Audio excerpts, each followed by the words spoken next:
Hello and welcome to Dawn Chorus Writes, a miraculous ladybug fanfiction and audio fiction. This is a 1000 subscriber special lyrical one-shot and I just want to say a massive thank you. This is also a follow-on one-shot from another one called Right Here Waiting. So I hope you enjoy it. Massive shout out to Lillian Morgan for her use of beautiful stunning art in the thumbnail, and all of her links of her description are down below to her Tumblr and her shop, so make sure you go and send her some love. Send me some love by smashing that like button, comment down below what you think of it, and subscribe if you haven't already, and I hope you enjoy.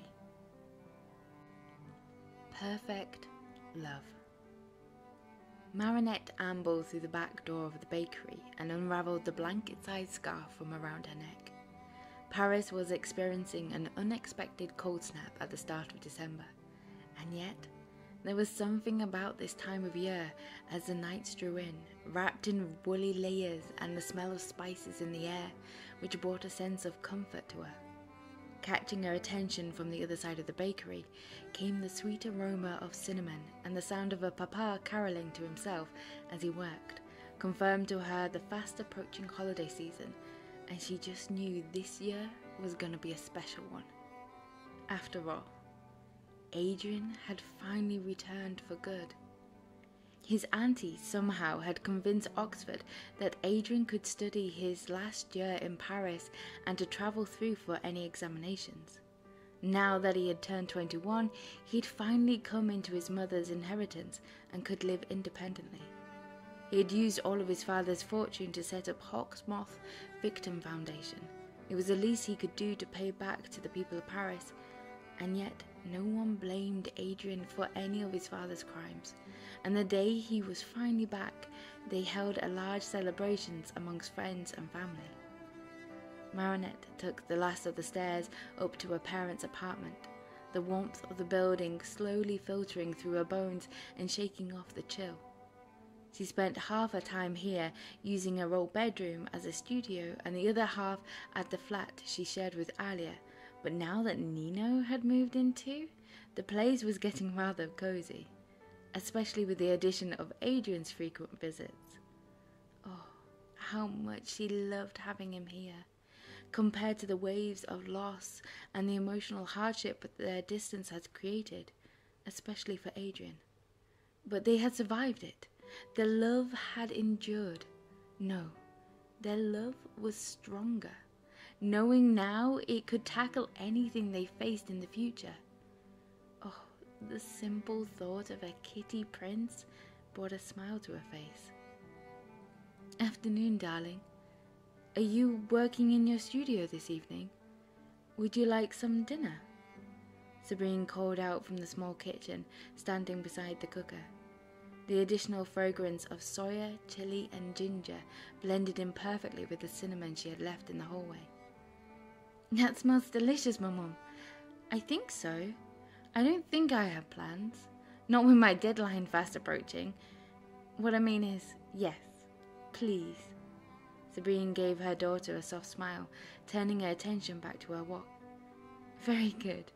I'll bring a bowl up. Oh, you have a letter on the side. Throwing Marinette a cheeky smile. She glanced at her maman, raising an eyebrow at her expression before searching the side table for a letter. She had stopped receiving them on Adrien's return.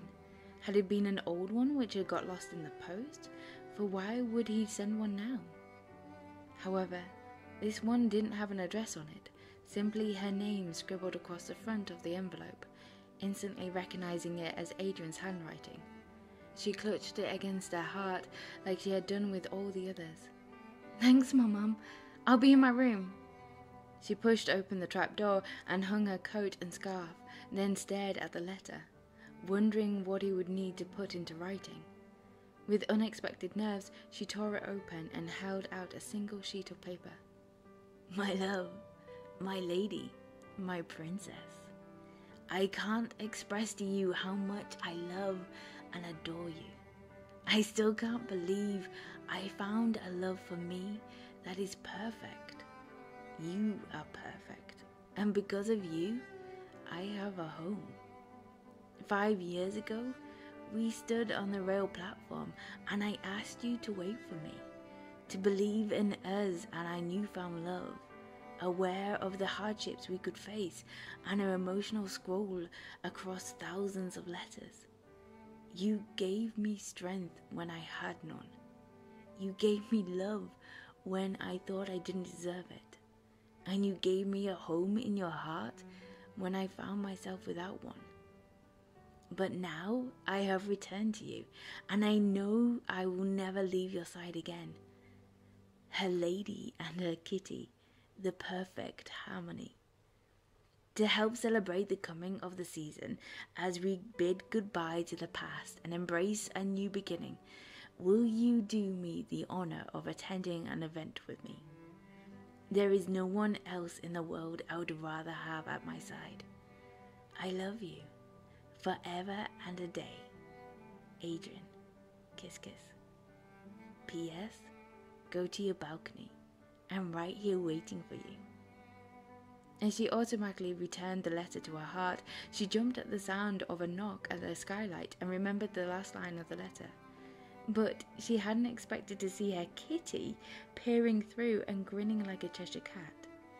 The vision of him as a black cat brought with it a mixture of emotions, from the time they were a team to when they became Ladybug and Cat Noir for the city of Paris to celebrate once a year, to the moment when she had found herself broken under the weight of the frequent nightmares, and Astro Cat made his visits in the night to comfort them both. She climbed the stairs leading to her mezzanine and popped open the window, finding a black-gloved hand reaching out for her. A chilly blast hit her, causing her to let out a shudder. The temperature had dropped further now that the sun had finally gone down and left behind a starry night. What brings my kitty to my balcony on such a chilly night? Especially when you could have greeted me inside, where it's warm? She raised her eyebrows at him, but couldn't hold back the grin this tomcat produced in her. That wouldn't be as romantic now, would it? Fairy lights, stars, frostbite? She chuckled, and he joined in. Come here, my princess. He wrapped her in his arms and felt the warmth radiate off his suit like a warm blanket. She let out a happy sigh against his chest. Oh, I could never tire of this, being held in your arms. In fact, I was thinking, now that the freezing weather has settled in, do you fancy hibernating for the next couple of months? We can just lay in each other's arms until spring arrives. She gazed up at him, using his own big-eyed look against him. I'm a cat, not a bear, princess, he chuckled. And however tempting that thought is, he nuzzled his face against the top of her head and gave it a quick kiss. What do you think? He gestured to the letter in her hand. She could feel him taking a deep breath as his chest rose and held onto it before letting it go. I meant every word, and yet they still weren't good enough to express my love for you, princess. He leaned back a fraction, his eyes glistening, and stared into hers, which she feared couldn't hold back the happy tears. She leaned up on her tippy toes. Her cat had grown tall, and curled her arms around his neck, drawing him in. She had seen him only hours ago for their morning coffee, but they kissed like it was a precious moment, never to be taken for granted, rejoicing in the touch and the excitement bursting out from her, that this man, her Prince Kitty, was the love of her life. They finally broke apart with wide smiles across their faces. I love you, Kitty, and I would be more than happy to attend the event with you, but first, let's go inside, please. I'm freezing and my mum will bring a bowl of food. Wait, did she know you were waiting up here for me? I knew there was a twinkle in her eye. Did you know you both have the same mysterious gleam in your eyes? Oh, is that so? You think you know me so well, don't you? Then what am I thinking now? She gave him a sneaky smirk as she climbed back through and landed on her bed with Kitty beside her. That I had better transform back to Adrian so that you can use me as a model for the next part of your design? He leaned in and gave her a quick kiss before commanding, "Close in." Plagg zoomed past them without a word of hello and headed to a cupboard he had demanded if they should visit so much, so that he had a place to mature his cheese. The only counter-demand Tiki had made in return was to make it somehow smell-proof, as she didn't know why she had to put up with the stench along with the rest of the Kwamis. But in reality, Marinette knew Tiki and the rest of the little ones enjoyed having Plagg back and him with them. She let out a little chuckle. How quickly things had shifted once more, and this new way of life had become their new form of normal. "Okay, so maybe you know me a little." She gave him a playful smile, biting her lip to hold back the laughter as she wove out the way from his reach. "Oh yeah? Just a little? Is that how it is, princess?" He chased her down the steps and into a studio space, and in 2 steps he wrapped his arms around her. "I don't think there was a single thought we didn't express into our letters. I know you better than I know myself. We swapped hearts. You hold mine, and I keep yours. Forever and a day," she breathed. He leaned his forehead against hers. "You mean it, don't you? Forever and a day. That you want to spend the rest of your life with me?" "You know I do. What's all this about, Adrian?" "Nothing. And you'll come with me on Saturday to the event?" "Of course." "Okay, now you really have me wondering." "You think there's always a puzzle to solve, don't you?" He gave her a wide grin, and she could tell he was masking over his insecurities. She leant back a little so she had room to add a bit of flair. "Hello, may I introduce myself? My name is Bug, Ladybug, and problem solving is what I do best. That and fight crime against evil butterflies." "What?" His expression shifted from confused to happy annoyance. "Have you and Nino been watching noir films again?" "Maybe. Ali had a last-minute article to write, and I had some time before you came round last night." "Great, which means he'll be spending the next few days narrating all his actions around the flat again." Adrian rolled his eyes at the thought, but quickly changed his expression as an idea formed in his head. "And since you are the cause, then maybe I could crash here and leave Alia to deal with it alone?" He wiggled his eyebrows at her. "Sorry, no distractions. I have a deadline approaching before Christmas break, and now that I am attending an event on Saturday, I have now lost the weekend." He tried to scoop her back into his arms. "Trust me, it'll be worth it." She ducked out of the way and took a step back, rubbing her chin in a comic thought-thinking action. It was interesting how he evaded the question regarding the event, but by the look on his face, Adrian was definitely hiding something. "Oh no, not you too!" It was clear I would have to use all my interrogating techniques to discover the secret. She drew closer to him, but it was his turn to walk away. "I will never talk. You can't make me. You'll just have to wait and see." He let out a sigh as she wrapped her arms from behind him, linking across his chest, and kissed the back of his neck. Just then she heard her mum call up the steps for dinner. "Okay, you keep your secrets for now," she muttered into his ear. "Shall we join my folks for some food? I think she might have made your favourite." And she knew the smile that had formed across his face as his body relaxed into her arms and felt the love emit out of him.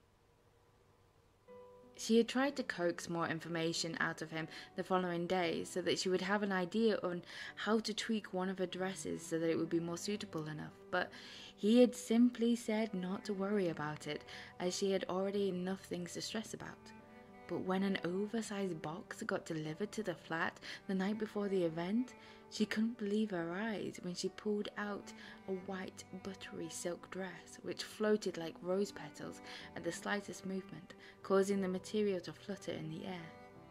It was an inspiring design to convey an elegant cut, but also a loose feel as it flowed over her petite body to hang perfectly onto her toes. She held it up against her as she stared into the mirror and marveled at how the light reflected on the fabric. Then she realized this was the first time she had received a designer dress like this. Normally she was the designer in question, but to be honest with herself, it felt nice to be treated to such a gift and to feel like a princess for real, attending the ball. Underneath the dress, she noticed a card with a few lines written on it in Adrian's handwriting. "I will pick you up at 7. There is somewhere special I'd like to take you first, my princess. I love you, forever and a day." She placed the note down and noticed Alia next to her on the sofa, who seemed strangely emotional with a glistening stare and averted her eyes back to the laptop screen. "Alia? Do you know what Adrian is up to? Is he planning something?" She leaned in closer and peered at her friend. "Girl, I love you too, but I ain't telling. Trust me, you don't want me to." She paused and glanced at her. "Just follow your heart, and like him, you won't go wrong." "Alia, what is that meant to mean?" But without answering, Alia shut her laptop and stood up from the sofa. "Nothing," she said, making her way to her bedroom, but threw her bestie a sly wink before closing the door and left Marinette to mull over the mountain of questions forming inside her mind.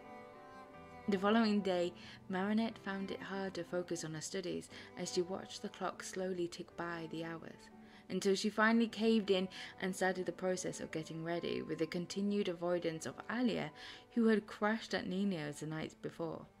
Her shoulder-length hair with a slight wave hung loose just below her shoulders and added a soft look to her makeup this evening to go with her dress.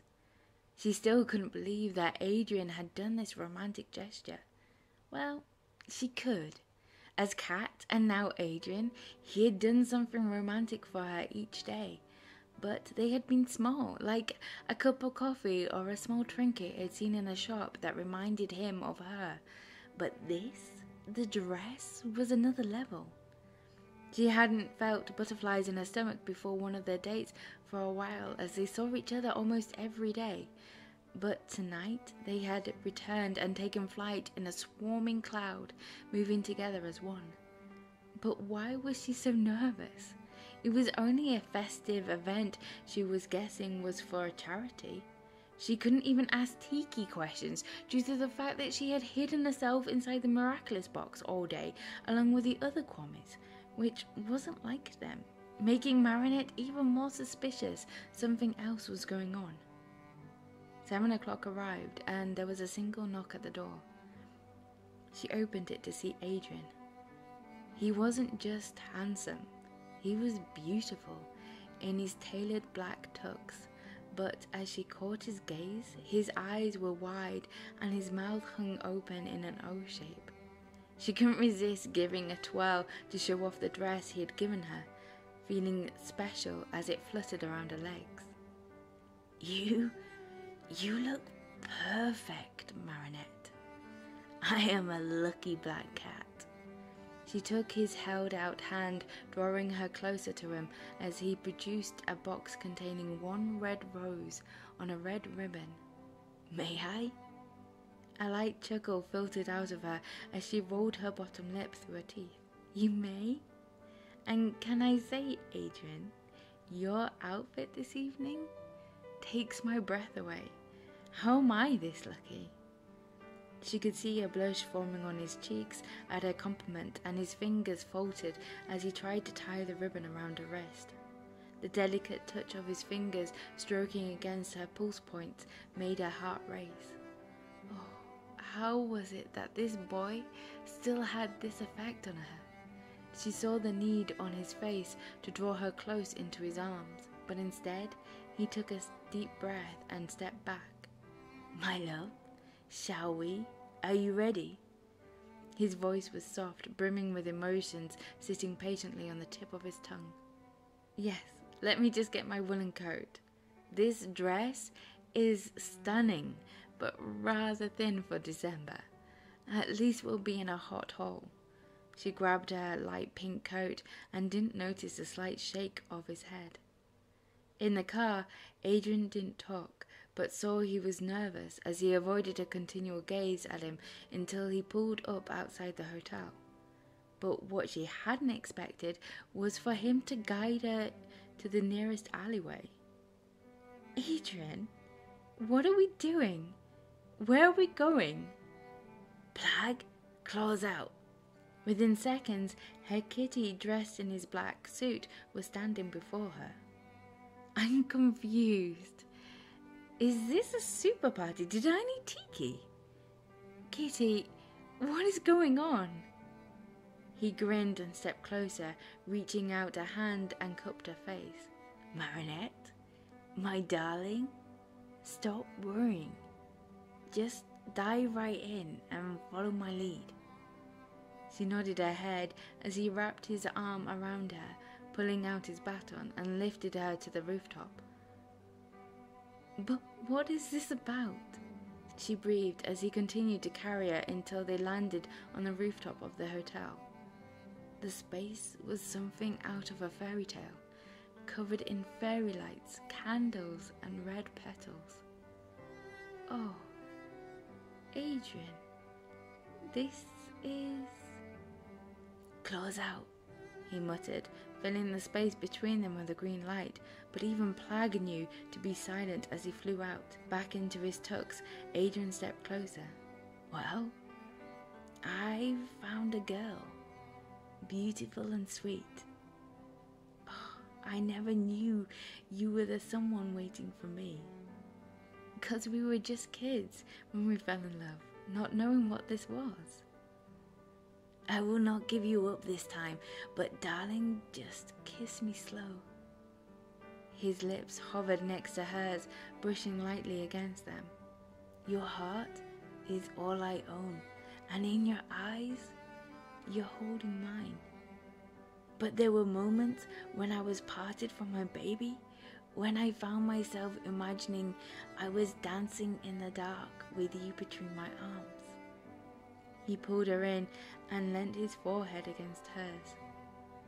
You know, one memory that helped me through, that time we were barefoot on the grass listening to our favorite song.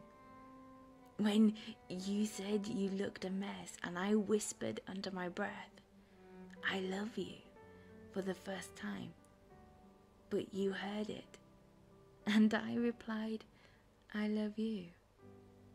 They couldn't hold back, and in that moment she felt their love course through her body as they kissed, wrapping their arms around one another. They pulled apart, hot cheeks against the chilly air. But tonight, my darling, you look perfect.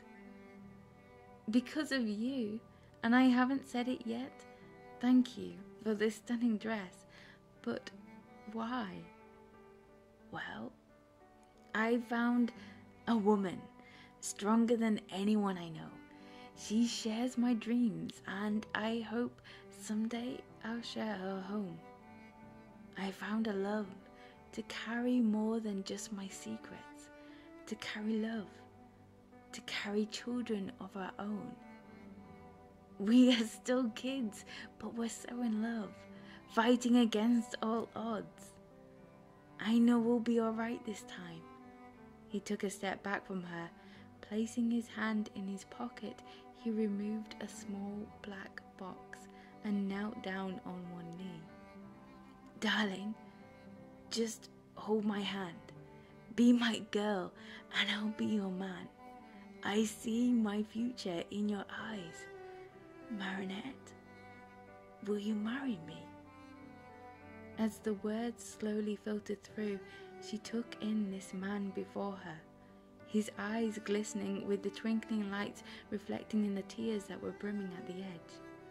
They had been through so much. They had fought a war together, which for a moment thought it had broken them, but they had made it through, together by the look of a love that was deeper than words could describe. They had fought so that they could have a moment like this, a man kneeling in front of a woman he loves, asking to spend their lives together. Yes, with all my heart, forever and a day, I will love you, Adrian, my kitty prince.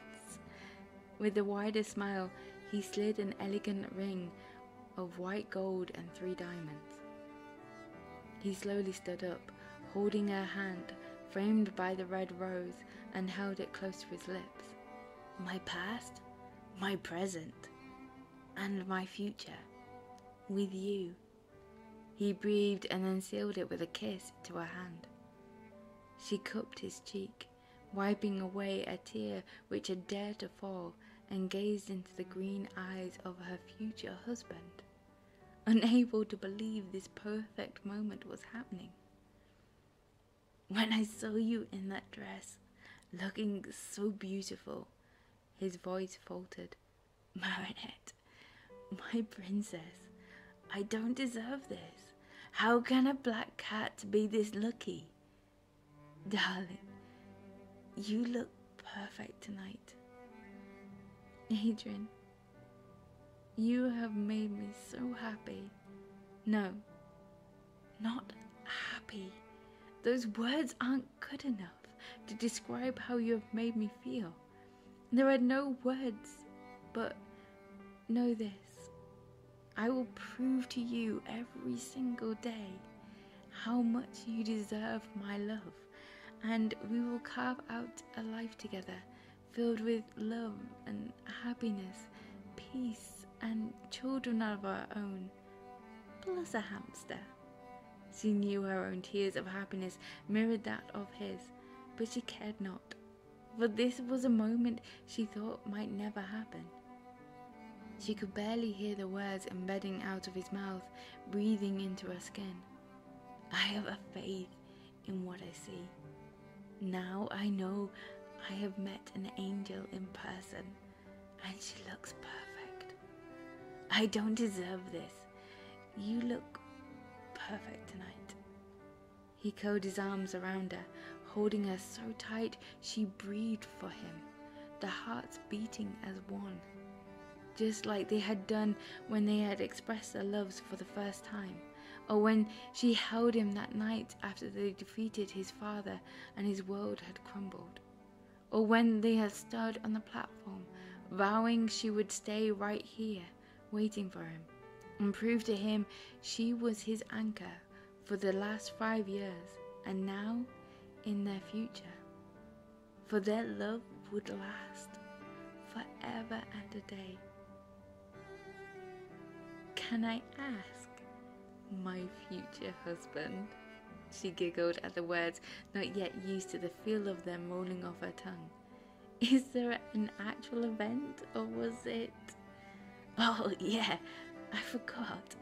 We had better go, and yet I don't want this moment to end. My future wife.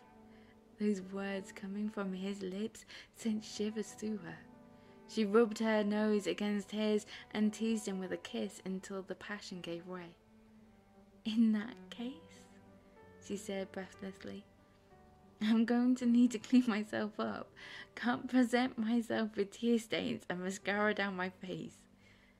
You still look perfect to me, but you're right. We had better go. His hand slipped across from her waist and glided down into her hand, brushing his finger against the cold touch of the metal. He lifted her hand, now cradling it between both. You will never know how happy you have made me by saying yes. Were you worried that I would say no?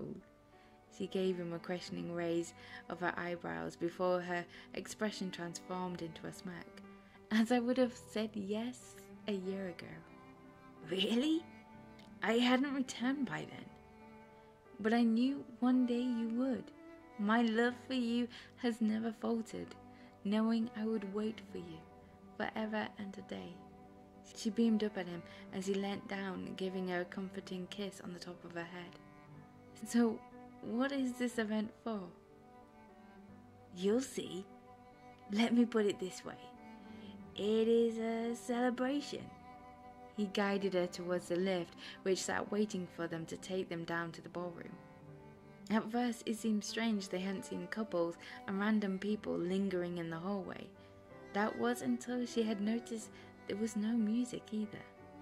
She looked up at Adrian and was about to say something when the doors burst open, revealing a crowd gathered underneath a sign, "Congratulations, Marinette and Adrian," followed by her parents with Ali and Nino bursting forward to greet them and demanding a view of the ring. She laughed loudly with happiness as a new set of tears washed down her face as Adrian held her hand, never letting go, and ready to plan the next step in their lives together. Thank you for listening. I hope you enjoyed it. It was just pure magical fluff. Make sure you smash that like button, comment down below what you thought of it, and make sure you subscribe. And I just want to say a massive thank you for 1,000 subscribers, and I will speak to you soon. Bye.